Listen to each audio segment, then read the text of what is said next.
अरिहन्तानं नमो सिद्धानं नमो आयुर्यानं नमो वज्झायानं नमो लोये सब्बसाहुनं हेसो वञ्चनमुपकारो सब्बपावपणासनो मङ्गलाणं च सव्यसिं पठमं हवै मङ्गलम्।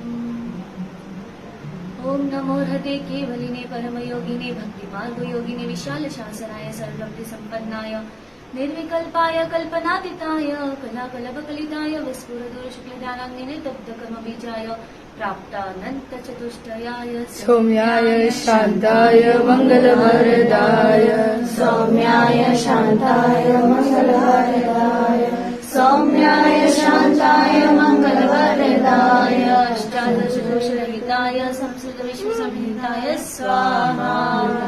मङ्गलं भगवान् वीरो मङ्गलं गौतम प्रभु मङ्गलं सूलिभद्राधाय जैनधर्मोऽस्तु मङ्गलम्।